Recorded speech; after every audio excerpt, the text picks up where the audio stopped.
تمام تعریفات اللہ رب العزت کی ذات کے لیے خاص ہیں۔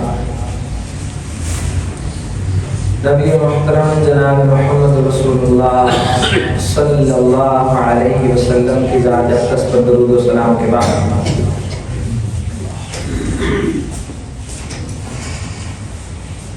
کسی بھی چیز کا ایک آغاز ہوتا ہے اور دوسرا اس کا اختتام اور اس کی انتہا ہوتی ہے، اور اگر حقیقت کے آئینے سے دیکھا جائے کسی چیز کا آغاز تو بڑی اہمیت کا حامل ہوتا ہی ہے، لیکن اس کا اختتام اس کے آغاز سے بھی زیادہ اہمیت کا حامل ہوتا ہے۔ اگر کوئی بچہ پلے گروپ نرسری پریپ سے پڑھنا شروع کرے، یہ اس کا آغاز ہے۔ کسی حد تک کہا جا سکتا ہے کہ اس کی تعلیم کا اختتام ابتدائی دور یہ ہے کہ پتہ لگے گا کہ میٹرک میں کتنے نمبر لیتا ہے۔ کسی بھی گیم کھیل کا کوئی میچ شروع ہوا، آغاز اچھا تھا، لیکن ہر شخص کی نظر ہوتی ہے کہ پتہ لگے گا کہ آخر میں جیتا کون اور ہارا کون ہے۔ سیاست لگا لیں، معیشت لگا لیں، زندگی کے تعلقات میں سے مرد اور عورت میاں بیوی کی شکل میں ایک رشتے میں اللہ نے جوڑ دیے۔ اب یہ آغاز ہے، کتنا خوبصورت آغاز ہے، کتنا ہنستے مسکراتے ہوئے آغاز ہے۔ خدا نہ خواستہ یہ اگر اختتام کسی جدائی اور طلاق کی شکل میں بدل جائے تو پھر آغاز بھول جاتا ہے اور اختتام یاد رکھتا ہے۔ آپ کی اور میری زندگی نے آغاز بڑے عرصے سے کر دیا، کوئی 40 سالوں سے، کوئی 50 سالوں سے۔ اب سوال یہ ہے کہ آغاز تو اللہ کی رحمت سے جو ہونا ہو گیا، ہمارے ہاتھ میں بھی نہیں تھا۔ اب اس کا اختتام کیسا ہوگا، یہ بہت زیادہ اس کی فکر کریں کہ اختتام کیسا ہوگا۔ اور نبی صلی اللہ علیہ وسلم نے انما الاعمال بالخواتیم، اعمال کا خاتمہ، اعمال کا دارمدار اس بات پہ ہے کہ اختتام کیسا ہوتا ہے۔ اللہ ان الذين قالوا ربنا الله ثم استقاموا، انہوں نے کہا کہ اللہ ہمارا رب ہے، پھر اپنے اس موقف سے پھر نہیں، تتنزل علیہم الملائکہ اللہ تخافوا ولا تحزنوا، پھر اللہ ان کے اختتام کے وقت ان پہ فرشتے بھیجتا ہے کہ جاؤ میرے مومن بندے کو کہو کہ پریشان بھی مت ہونا، غمگین بھی مت ہونا، ہم دنیا میں بھی تمہارے مددگار تھے، آج تمہارا آخری وقت ہوا چاہتا ہے، ہم آج بھی اللہ کی رحمت سے آپ کی معاملت کے لیے موجود ہیں۔ اختتام بہت معنی رکھتا ہے، اور ہم میں سے ہر شخص کی عقل مندی کی علامت ہے کہ اس کو یہ فطر جھنجھوڑ رہی ہو، ہر وقت اس کو یہ خوف کھائے جاتا ہو کہ آج تو زندگی کی بہاریں، نہ جانے پھر جب آخری سانسیں ہوں گی تو پھر کیا حالت ہوگی، کیا ایمان ہوگا، کیا کیفیت ہوگی۔ صحابہ کرام میں ایک تعداد ایسی بھی موجود تھی جن کی زبانوں پہ یہ اقوال جاری رہتے تھے۔ ایک وقت تھا اگر ہم فوت ہو جاتے تب ہم کفر میں تھے، اسلام سے کوئی تعلق نہیں تھا، اگر فوت ہو جاتے اس حالت میں تو پورا یقین تھا کہ جہنم میں جاتے۔ پھر ایک وقت آیا اللہ کے رسول صلی اللہ علیہ وسلم کی صحبت نصیب ہوئی، اگر اس حالت میں دنیا سے جاتے تو پھر پورا یقین تھا کہ ضرور اللہ کی جنتوں کے مہمان بنتے۔ اب زندگی کی تیسری کیفیت ہے، بڑے اتار چڑھاؤ آئے، بڑے نیکیاں بھی کی، کچھ مسائل بھی رہے امت میں، اب یہ کیفیت ہے کہ انتہائی غمزدہ ہے کہ نہ جانے خاتمہ اور موت کے حالت میں آتی ہے۔ مومن کو ہمیشہ یہ خوف ہوتا ہے. جناب ڈاکٹر عبید الرحمان محسن ان کے والد صاحب مولانا یوسف صاحب کے بارے اپنے باپ کے بارے میں لکھتے ہیں کہ جب قرآن حکیم نے ایک لفظ استعمال کیا ہے حتی اذا بلغ اشدہ، اور کہیں فرمایا بلغ 40 سنہ، جب بندہ 40 سال کو پہنچ جائے، یا جب انسان کے یہ بالوں میں سفیدی کا ایک بال بھی آنے لگ جائے، پھر یہ پکی ٹھکی دلیل ہوتی ہے کہ اب عروج جتنا تھا ہو گیا، اب زوال کا سفر شروع ہے. اس کے بعد ہمیشہ جو شخص بھی اپنے والد محترم کی بارے میں فرماتے، جب بھی ان آخری لمحات میں جب سفیدی شروع ہوئی، جب بڑھاپا شروع ہوا، جب وہ ہمت ساتھ نہ رہی، جو شخص بھی ملنے آتا اس کو کہتے کہ دعا کرنا ہے کہ اللہ تعالیٰ خاتمہ ایمان پہ دے. آمین. فکر خاتمہ ایمان پہ. اور نبی صلی اللہ علیہ وسلم نے فرمایا تم میں سے کوئی شخص اعمال کرتے ہیں برے اعمال، حتیٰ کہ برے عمل کرتا چلا جاتا ہے وہ اور جہنم کے درمیان تھوڑا سا فاصلہ، ایک بالش یہ قریب ہی تھا کہ جہنم والوں میں ہو جائے. اللہ کی تقدیر اس پہ غالب آتی ہے اور وہ نیک عمل کرتا ہے اور جنت والوں میں ہو کے فوت ہو جاتا ہے. کیا خوش نصیب. اور دوسری طرف ایک بندہ اچھے اعمال کرتا ہے، نمازی اور نیک ہوتا ہے، لیکن قریب تھا کہ وہ بھی جنت میں داخل ہونے ہی والا تھا، بس اختتام ایسا ہوا کہ پھر ہمیشہ کے لیے جہنم والوں میں شامل ہو گئے. ایسا ہوتا ہے. جس شخص میں جتنا ایمان ہوتا ہے اس میں یہ کیفیت اتنی زیادہ بھری ہوتی ہے کہ نہ جانے خاتمہ کیسا ہو. انہوں نے ایک واقعہ لکھا، کہتے ہیں کہ ہمارے ایک دوست تھے نمازی آدمی، ظاہری طور پہ اچھے انسان کی یہی نشانی ہے کہ باشرہ نمازی، اللہ سے ڈرتا ہے، حلال و حرام کی تمیز کرتا ہے. بہت عام معاشرے میں جس طرح انسان اچھا ہوتا ہے اسی طرح کے اچھے انسان تھے. اور ان کا معمول تھا کہ گھر سے قرآن پاک لے کے مسجد جاتے ہیں، مسجد سے گھر لے آتے ہیں. جن لوگوں کو قرآن باقاعدہ پڑھنے کی عادت ہوتی ہے ان کو اپنے قرآن سے بھی محبت ہوتی ہے. ان کا اپنا قرآن ہوتا ہے، اس کے صفوں سے بھی محبت ہوتی ہے، اس کے اوراق سے، اس کی نشانیوں سے. اب زندگی کا آخری وقت آ گیا جو کہ آپ پہ اور ہم میں سے ہر ایک پر آنا ہے. تو ان کا ساتھ بیٹا بیٹھا قرآن پڑھ رہا ہے. تو بیٹے نے کہا، پوچھتا کہ بیٹے یہ کیا پڑھ رہے ہو؟ کہنے لگا کہ میں اللہ کی کتاب پڑھ رہا ہوں. اب بیٹے کو بھی اچھے بندے کو یہی گمان ہوتا ہے کہ میں قرآن پڑھ رہا ہوں اور یہ قرآن والے بندے ہیں، یہ اس کو چومیں گے، کو اللہ کا ذکر کریں گے، کو اللہ تعالیٰ کا تعارف کریں گے. کہنے لگا جا اس کو پرے لے جا، میں نہیں اس کو مانتا. یہ جملے منہ سے کہے اور روح نکل گئی. اور یہ واقعہ سنا کے زر و قطار مولانا ساری زندگی روتے تھے. اس لیے جو بندہ ملتا اس کو کہتے کہ دعا کرو کہ خاتمہ اچھا ہو سکتا، بالکل ہو سکتا.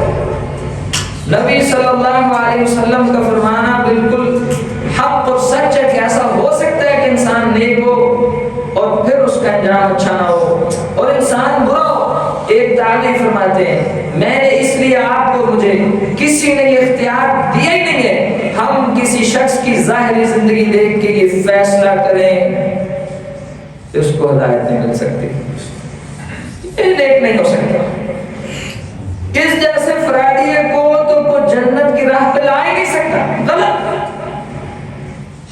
ہمیں اللہ نے کسی پہ دروغہ نہیں بنایا، ہمیں صرف اپنے اوپر دروغہ بنایا ہے کہ آپ اپنا دھیان کرو، اپنے گریبان میں جھانکو. ایک تابعی کہتے ہیں میں نے ایک شخص کو دیکھا کہ وہ نماز میں زار و قطار رو رہا تھا اور وہ مجمع میں نماز پڑھ رہا تھا.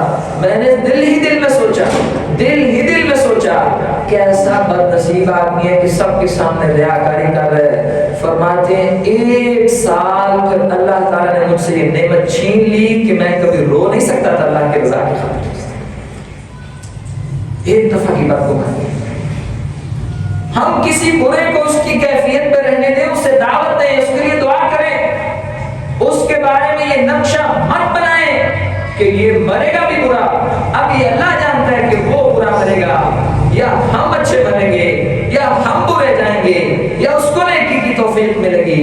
بس ہماری ذمہ داری ہے کہ اللہ سے ڈرتے رہیں، اس سے اس کا فضل مانگتے رہیں، اس سے دعائیں کرتے رہیں۔ 3 نشانیاں اگر کسی شخص میں ہو، ہم نے اس سے بات کرنی ہے، اللہ ضرور اس شخص کو حسن خاتمہ عطا فرمائیں گے۔ 3 نشانیاں اگر کوئی 3 خوبیوں کو محنت کر لے، اللہ اپنے فضل سے اس کو شاندار موت عطا فرمائیں گے انشاءاللہ۔ اور اسی کے الٹ اگر یہ 3 خوبیاں کسی میں موجود نہیں ہیں تو چاہے ظاہری آپ کو مجھے وہ نیک لگتا ہے، پھر خدشہ ہے کہ کوئی پتہ نہیں کہ پھر جب آخری وقت آئے تو کیا کیفیت ہو۔ یا ایھا الذین آمنوا اتقوا اللہ حق تقاته ولا تموتن الا وانتم مسلمون۔ اللہ سے کیسا ڈرنا ہے؟ ایسا ڈرنا ہے، اتنا ڈرنا ہے کہ بس جب موت آئے تو ہم مکمل اللہ کی فرما بردار، اتنا ڈرنا ہے۔ اور اللہ سے ایسا ڈرنا ہے کہ حق تقاته، جیسے ڈرنے کا حق۔ اور اللہ سے ڈرنے کا حق کیا ہے؟ وہ یہ حق ہے کہ انسان کو جب موت آئے تو وہ اللہ کی فرما برداری ہے۔ جب اس کی موت کا وقت آئے تو کسی گناہ میں نہ ہو۔ یہ اس بات کی دلیل ہے کہ زندگی کا ایک لمحہ بھی گناہ میں نہیں گزارنا چاہیے۔ این ممکن ہے جس لمحے کو آپ اور ہم مہلت اور چھٹی سمجھ کے گناہ میں سیلیبریٹ کر رہے ہیں، گناہ میں عیاشی کر رہے ہیں، سستی اور کاہلی کر رہے ہیں، این ممکن ہے کہ وہ لمحہ ہماری موت کا لمحہ بن جائے، پھر موت فرما برداری میں تو نہیں آئے گا۔ کوئی حق نہیں ہے مسلمان کو، ہمیشہ اللہ کی فرما برداری۔ نبی صلی اللہ علیہ وسلم نے فرمایا آخری مرحلہ بڑا اہم ہوتا ہے۔ اینڈ کسی چیز کا، من کان آخر کلامہ لا الہ الا اللہ دخل الجنہ، جس کا اختتام، جس کا اینڈ یہ ہو کہ اس کی زبان پہ کلمہ جاری ہو، اسی کلمہ طیبہ کے نظریے پہ، قول و فعل پہ فوت ہو رہے، اس کا ٹھکانہ ضرور اللہ کی جنت ہو۔ آخری مرحلہ بڑا ہے، بڑا مقام ہے اس بات کا۔ اور اس معاملے میں 3 چیزوں کا ہم نے خیال کرنا ہے۔ نمبر 1، ایمان اور ایمان کے ساتھ اخلاص۔ نمبر 2، سچائی۔ نمبر 3، استقامت۔ ایمان اور ایمان کے ساتھ اخلاص۔ سچائی، کیسی سچائی؟ اس کی بھی ہم مثالیں دیکھتے ہیں۔ اور استقامت کہ اپنا مزاج، اپنی عادت، اپنی طبیعت بنائے کہ جو نیکی کا کام شروع کیا ہے پھر مر گیا ہے لیکن وہ نیکی اس نے چھوڑی نہیں۔ احب الاعمال الی اللہ تعالی ادومها وان قل، اللہ کے نزدیک بہترین اعمال میں سے یہ عمل ہے کہ چھوٹا ہو، تھوڑا ہو، بالکل معمولی سا ہو، لیکن اس کا مزاج اور طبیعت اور عادت یہ ہو کہ ہمیشہ، یہ نہیں کہ کبھی 10 نفر اور پھر مہینہ ایک بھی نہیں، کبھی 5 بارے اور کبھی 1 آیت بھی نہیں، کبھی جمعے میں 11 بجے آنا اور کبھی پھر دیکھے اور ڈھونڈے کہ کدھر گئے وہ جمعہ پڑھنے والے۔ مزاج فرق، ایمان اور اس کے ساتھ اخلاص۔ جناب سعد بن معاذ کے بارے میں نبی صلی اللہ علیہ وسلم نے فرمایا تھا کہ جب میں نے مدینہ کے سرداروں کو دعوت دی تو سعد وہ شخص ہے جس نے ہماری دعوت پہ سب سے پہلے لبیک کہا اور جو ہم سے وعدے کیے ان وعدوں کو پورا کیا، نبی صلی اللہ علیہ وسلم نے فرمایا مجھے اللہ پہ کامل یقین اور اعتماد ہے، سعد نے اپنے وعدے پورے کیے، اللہ سعد سے اپنے وعدے ضرور پورے کیے۔ ایمان، اخلاص۔ وَمَا أُمِرُوا إِلَّا لِيَعْبُدُوا اللَّهَ مُخْلِصِينَ لَهُ الدِّينَ۔ ہم نے ان کو صرف اس بات کا حکم دیا ہے اللہ کی عبادت مکمل اخلاص سے کرنی ہے۔ حضرت سعد بن معاذ کا وہ مقام ہے انصار صحابہ کرام میں جو مہاجرین میں جناب ابوبکر صدیق کا مقام ہے، فرمایا کہ سعد نے اپنے وعدے پورے کیے اور اللہ ضرور سعد سے اپنے وعدے پورے کریں گے۔ کسی بندے کے پاس ایمان لانے کے بعد اس کے اخلاص کی نشانی ہوتی ہے جو اس نے اپنے اللہ سے وعدے اور معاہدے کیے ہیں وہ ساری زندگی ان کی پاسداری کرتا ہے، پھر اللہ سے بندے کو ضائع نہیں کرتا، جیسے میرے رب نے جناب سعد بن معاذ کو ضائع نہیں کرتا۔ نبی صلی اللہ علیہ وسلم جناب سعد کو زخم لگ گئے غزوہ خندق میں، مسجد نبوی میں خیمہ عیادت کرنے کے لیے جناب کائنات کے امام محمد کریم صلی اللہ علیہ وسلم تشریف فرمائے، عیادت کر رہے ہیں، دعائیں دے رہے ہیں، صحابہ کرام خدمت کر رہے ہیں، مسجد کا ماحول ہے، جنگ کے زخمی اور شہید ہیں، نبی صلی اللہ علیہ وسلم تشریف فرمائے۔ یاد رکھیے حسن خاتمہ جس کو چاہیے ایمان کے ساتھ اخلاص میں، بندوں کے ساتھ دو نمبری ہم سمجھتے ہیں کر کے چل جاتی ہے، اللہ کے ساتھ نہیں چلتی۔ انہ علیم بذات الصدور۔ اب یہ جناب سعد کا مقام دیکھیں، نبی صلی اللہ علیہ وسلم اپنے گھر تشریف فرمائے، حسن خاتمہ ایمان کے ساتھ اخلاص پہلی شرط۔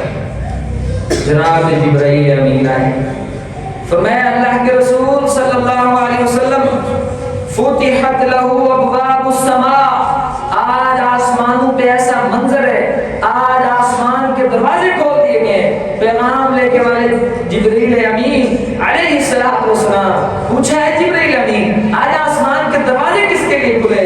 فرمایا اللہ کے رسول اب سعد کی روح اپنے اللہ کی طرف قبض ہونے والی ہے۔ نبی صلی اللہ علیہ وسلم گھر سے نکلے اور صحابہ کرام کو فرمایا کہ میرے صحابہ دوڑو دوڑو سعد بن معاذ کو غسل دینے کے لیے۔ صحابہ کرام کہتے ہیں کہ ہم اس حکم کی تعمیل میں پھر واقعی دوڑنے لگ گئے، حتیٰ کہ ہم میں سے کچھ لوگوں کے کندھوں پہ چادریں موجود تھیں، وہ چادریں گر گئیں۔ کیوں؟ کیونکہ ہم دوڑ رہے تھے کہ جا کے سعد بن معاذ کو غسل دینا ہے، اور نبی صلی اللہ علیہ وسلم فرما رہے تھے میرے صحابہ اس سے پہلے کہ آسمان سے فرشتے آ کے سعد بن معاذ کو غسل دیں تو پہنچو۔ کیا حسن خاتمہ ہے، اور اس سے پہلے آسمان کے دروازے کھلے، کائنات کے امام کائنات کی عظیم ترین شخصیات کو کہہ رہے ہیں کہ دوڑو سعد بن معاذ کو غسل دینا ہے، حتیٰ کہ صحابہ کرام کہتے ہیں طبقات ابن سعد نے ہم اتنے دوڑے ہم بھاگے چلے جا رہے ہیں، حتیٰ کہ ہم میں سے کچھ لوگوں کے جوتوں کے تسمے بھی ٹوٹے۔ بس یہ خیال تھا کہ کہیں ایسا نہ ہو کہ ہمارے پہنچنے سے پہلے آسمان سے فرشتے آ کے سعد بن معاذ کو غسل نہ دیتے۔ صحابہ کرام جب پہنچے جناب سعد کو غسل دیا گیا، چارپائی اٹھائی گئی تو صحابہ کرام فرماتے اللہ کے رسول یہ چارپائی بڑی ہلکی ہے، فرمایا آسمان سے 70,000 فرشتے ہیں سعد بن معاذ کا جنازہ پڑھنے کے لیے چارپائی اٹھانے کے لیے۔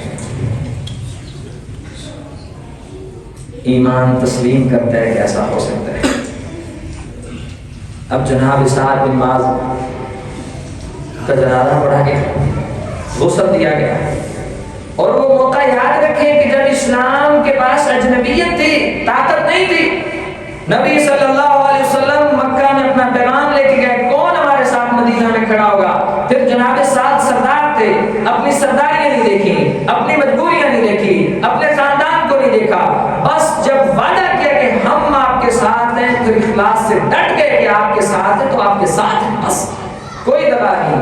نبی صلی اللہ علیہ وسلم نے فرمایا چوتھا پروٹوکول کہ 7 بن ماز، آپ کو پتہ ہے نا جب مومن کی روح نکلتی ہے اس کو خوشبودار لحاف میں، ریشم میں، زبردست کپڑے میں لپیٹ کے خوبصورت شکل والے فرشتے لے کے آسمان کی طرف بڑھتے ہیں. آسمان کے فرشتے اس نیک روح کو، اس متقی کو، اس مومن کو اچھے نام سے پکارتے ہیں اور کہتے ہیں کہ خوش آمدید، مرحبا، کیا خوبصورت روح ہے، کتنی پیاری خوشبو ہے. اس کے لیے آسمان کے دروازے اس کے پروٹوکول میں کھولے جاتے ہیں. یہ ہوتا ہے مومنین کا انجام. نبی صلی اللہ علیہ وسلم نے فرمایا 7 بن ماز کی وفات پہ اللہ کا عرش جھوم اٹھے. آپ کو پتہ ہے ہم اس موضوع پہ بات نہیں کرنا چاہتے. آج کی خبر میں یہ خبر شامل ہے، پروفیسر ڈاکٹر عبدالرحمن مکی اب حفظہ اللہ علیہ رحمہ اللہ علیہ بن گئے، وہ وفات پا چکے ہیں. پچھلے ہی ہفتے ہم نے اپنے عزیز شیخ عبدالعزیز علوی رحمہ اللہ علیہ وہ وفات پا گئے. 1 سالوں میں گن گن کے ایسے ایسے قیمتی ہیرے، اِنَّا بِفِرَاقِكَ لَمَحْزُونُونَ. بس ہم یہی کہتے ہیں ہم سب آپ کی جدائی میں بڑے غم زدہ ہیں، بڑے بے چین. امت میں پہلے قلت ہے کہ کوئی لوگ موجود ہوں جن کی زندگیوں کا مقصد اللہ تعالیٰ کی دین کی سربلندی ہو، پھر وہ قیمتی انمول موتی جو اسلام کے مینار بن کے کام کرتے ہیں، جن کی وجہ سے کفر کی کمر ٹوٹی رہتی ہے، جن کی وجہ سے بڑے لوگوں کو اللہ راہ ہدایت دکھاتا ہے. جب ان کی وفات کے بارے میں سنتے ہیں تو پھر جناب ایوب سختیانی رحمہ اللہ علیہ کا قول یاد آتا ہے، موت العالم موت العالم. ایک عالم کی موت ایسے ہوتی ہے کہ جیسے پوری دنیا فوت ہو گئی. تو پھر میں نے سوچا کہ اس موضوع پہ بات ہونی چاہیے. وہ جو گزر گئے وہ خوش نصیب ہے کہ استقامت کی حالت میں گئے نا. اب اللہ جانے کہ کیا تنہائیاں تھی، ہم تو ظاہر دیکھیں گے دین کی دعوت دیتے ہوئے، اللہ کی بات کرتے ہوئے، اس پہ ڈٹے ہوئے، آخری دن بھی، آخری لمحات میں بھی اس کا پیغام پہنچاتے پہنچاتے پہنچاتے. فَمِنْهُمْ مَنْ قَضَىٰ نَحْبَهُ وَمِنْهُمْ مَنْ يَنْتَظِرُ. کوئی اپنی مراد پوری کر کے پہنچ گئے، کوئی انتظار میں لگے ہوئے ہیں. چلو اگر ہم مراد پوری کرنے والوں میں سے اللہ نے بنائے، کم از کم انتظار والوں میں تو شامل ہو جائیں. کم از کم اس قابل تو کہ یا اللہ ہم اس انتظار میں ہیں کہ تو ہمیں عظیم لوگوں میں سے کر.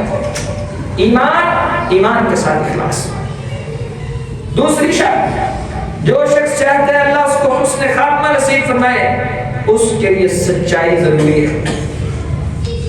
اور یہ وہ دن ہے جس دن ھذا یوم ینفع الصادقین صدقہم. آج وہ دن ہے کہ سچوں کو ان کی سچائی فائدہ دے گی. کون سا سچا؟ جو اپنی زبان کا سچ ہے، اپنے اہل بیان سے سچ ہے، یار دوستوں سے سچ ہے. سب سے بڑی بات اللہ کی کتاب کے ساتھ سچ ہے، اپنے رب کے ساتھ سچ ہے، اس کے پیغمبر جناب محمد کریم صلی اللہ علیہ وسلم کے ساتھ سچ ہے. جو سچ ہے اس کو اس کی سچائی موت کے وقت فائدہ دے گی، اس کو حسن خاتمہ ملے گا، اللہ اس کو بری موت سے بچا لیں گے. جناب ابوبکر بن عیاش رحمہ اللہ علیہ، موت کا وقت قریب ہے، بیٹا ساتھ بیٹھا ہے، زار و قطار بیٹے روئی جا رہے ہیں، کہہ رہے ہیں کہ بیٹے رو مت، کوئی غم کی بات نہیں ہے، اللہ سے ملاقات ہوگی. لیکن سچے اتنے تھے، سچے اتنے تھے، اخلاص اتنا تھا، ایمان اتنا تھا. اپنے بیٹے کو نصیحت کریں، اے میرے بیٹے لا تعص اللہ فی ھذا البیت، اس کمرے میں بیٹھ کے کبھی اللہ کی نافرمانی نہ کرنا. میں نے اس کمرے کے اس کونے میں 24,000 مرتبہ اللہ کے قرآن کو ختم کیا ہے. یا اللہ ہم پہ تو ہماری کمزوریاں چھا گئی. وہ سچائیاں، وہ ہمتیں ان لوگوں میں تھی جن میں اخلاص تھا. بیٹے کو آخری وصیت یہ نہیں، جائیداد کی نہیں، دنیا کی نہیں، لڑنا نہیں، اتحاد اتفاق نہیں، اللہ کے ساتھ اتنے سچے کے بیٹے کو کہہ رہے ہیں بیٹے بس میں فوت ہو رہا ہوں، دھیان کرنا تیرے باپ نے یہاں 24,000 مرتبہ اللہ کی کتاب کو ختم کیا ہے. اس کمرے میں اس عظیم خالق کی معصیت نہیں کرتے. کتنے سچے صلی اللہ علیہ وسلم ایک غزوے میں تشریف فرمائے. ایک شخص آیا اور آ کے نبی صلی اللہ علیہ وسلم نے اس کے غزوے کی بریک کے دوران غنیمت کا کچھ مال ملا. مال لے کے کہتے ہیں اے اللہ کے پیارے حبیب, ہم نے جنگ اور غزوے میں حصہ اس دنیا کی میل کچیل کے لیے نہیں دیا. اللہ جناب محمد کریم صلی اللہ علیہ وسلم فرما رہے ہیں اللہ کے بندے یہ غنیمت تو مبارک مال ہے. فرمایا اللہ کے رسول یہ بات درست ہے, لیکن ہمارا مقصد اور مطمع نظر یہ نہیں تھا کہ ہمیں غنیمت کا مال ملے, یہ ہمیں فتح ملے. پوچھا پھر تیرا مقصد کیا تھا؟ کہنے لگا میرا مقصد یہ تھا کہ کوئی تیر آئے اور اس گردن سے آر پار ہو کے اللہ تعالیٰ کے حضور شہادت کا مقام مل جائے. جناب نبی علیہ السلام نے فرمایا اے اللہ کے بندے, حسن خاتمہ کی پہلی نشانی ایمان کے ساتھ اخلاص, حسن خاتمہ کی دوسری نشانی انسان اپنے اللہ کے ساتھ سچا ہو جائے. اب جناب ابوبکر بن عیاش کی صداقت اور سچائی دیکھیں, اب اس صحابی کی سچائی دیکھیں. نبی صلی اللہ علیہ وسلم فرما رہے ہیں ان تصدق اللہ یصدقک, اگر تو اللہ کے ساتھ سچا ہے تو اللہ ضرور تجھے سچا ثابت کرے گا. پھر ومن اصدق من اللہ حدیثا, اللہ سے سچا تو کوئی نہیں ہے. دوبارہ مار کا شہداء کی میتیں لائی گئی. نبی صلی اللہ علیہ وسلم نے فرمایا کہ یہ جو میت ہے یہ وہ بندہ نہیں ہے. صحابہ کرام نے کہا اللہ کے رسول یہ کوئی بندہ ہے. نبی علیہ السلام نے فرمایا میرے عزیزوں, میری بیٹیوں اور بہنوں, بھائی اور بزرگوں, اس پیغام کو اپنی زندگی کا مشن بناؤ, اس کو اپنے گھر میں سینری بنا کے لگاؤ. میں کہتا ہوں اپنے موبائل کے وال پیپر لگاؤ, ہمیشہ اس سبق کو دہراتے رہا کرو. اگر میں اپنے اللہ کے ساتھ سچا ہوں اللہ مجھے ضرور سچا ثابت کرے گا. نبی صلی اللہ علیہ وسلم نے فرمایا ومن اصدق صدق اللہ له, یہ اللہ کے ساتھ سچا تھا, اور جو اللہ کے ساتھ سچا ہوتا ہے اللہ اس بندے کو سچا ثابت کرتا ہے. دیکھو شہید ہو گیا.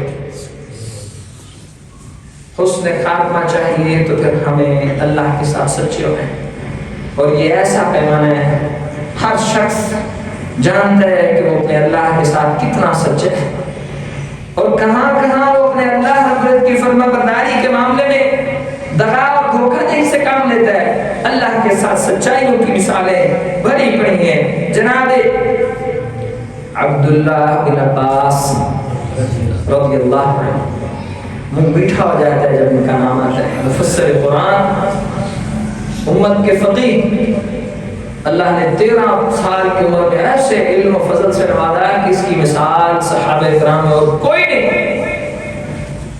صغار صحابہ کرام جناب عبداللہ بن عباس کے بارے میں آتے ہیں, اس میں بڑا پیغام ہے. جب ان کی میت کو لے کے قبر میں دفنایا گیا آپ حیران رہ جائیں, ہمارے یہ دنیا کے ضابطے اس بات کو ماننے کے لیے تیار نہیں ہے, حتیٰ کہ ایمان کی کمزوری ایسی ہے کہ عقل بھی نہیں مانتی. ایمان بھی ڈگمگاتا نظر آتا ہے کہ ایسا بھی ہو سکتا ہے, جی ایسا ہو سکتا ہے. جناب عبداللہ بن عباس یہ ہیں مدینہ کے مفتی, مکہ کے مفتی, مکہ کے فقیہ, قرآن کے سب سے بڑے مفسر, جن کی زندگی کا مقصد فقط قرآن تھا. انہوں نے اپنے ساتھی کو کہا آؤ علم حاصل کرتے ہیں. ان کے ساتھی کہنے لگے ابھی بڑے بڑے صحابہ کرام زندہ ہیں, آپ ہم بچے ہیں, ہم بچوں کو اس علم سے آپ کا کیا خیال ہے, علم حاصل کر کے کوئی بڑی مسند ملے گی؟ کہنے لگے مسند نہیں ملے گی, اللہ کے رسول کی دعا مجھے ملی تھی اللہم فقہہ فی الدین, اللہ میرے اس بیٹے کو دین کی سمجھ عطا فرما, اللہ اس کا سینہ دین کے لیے کھول دے. پھر اس حدیث اس دعا کی یہ تفسیر تھے کہ علم حاصل کیا, اور ان کے علوم میں سب سے اعلیٰ علم اللہ کی کتاب کا علم تھا. اس کے مفسر تھے, اس کو پڑھنے پڑھانے والے تھے. ساری زندگی پھر حرم مکی میں بیٹھ کے اللہ کی کتاب پڑھی, اس کو پڑھایا. دیکھو پھر انجام کیسا ہے. یہاں سے ایک بات سمجھیے گا عزیز ساتھیو, جتنے مرضی کمزور ہو, جتنا مرضی ضعف ہو, جو لوگ اللہ کے دین کے علماء ہیں ان کی اللہ کے ہاں شان بڑی نرالی ہے, کیونکہ یہ اللہ کی زمین پہ اللہ کے نبی کے وارث ہوا کرتے ہیں. ان العلماء ورثۃ الانبیاء وان الانبیاء لم یورثوا درہما ولا دینارا. انبیاء کی وراثت درہم اور دینار نہیں ہوتی، انبیاء کی وراثت علم ہوتی ہے، اور یہ علم علماء کے سینوں میں ہوتا ہے۔ اس لیے بھی غم ہے ان اموات کا۔ نبی صلی اللہ علیہ وسلم نے فرمایا تھا ان اللہ لا يقبض العلم انتزاعا، اللہ تعالیٰ علم کو دنیا کے سینوں میں سے کھینچ کے نہیں اٹھائے گا، بلکہ اللہ تعالیٰ علماء کو اٹھا دے گا تو علم بھی اٹھتا جائے گا۔ یہ علم کی نشانی ہے، یہ علماء کی شان ہے، یہ ان کا مقام اور مرتبہ ہے۔ جب جناب عبداللہ بن عباس کو قبر میں اتارا گیا تو آواز آئی یا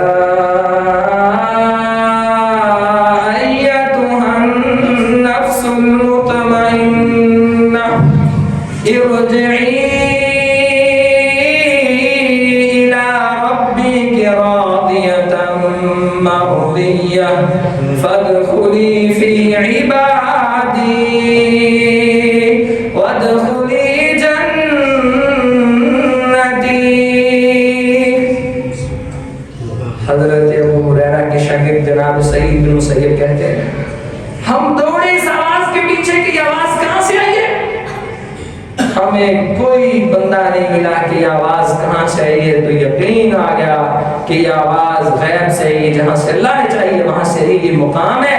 اب اعلان ہو رہا ہے، قبر میں دفنائے جا رہے ہیں، اے اطمینان والی روح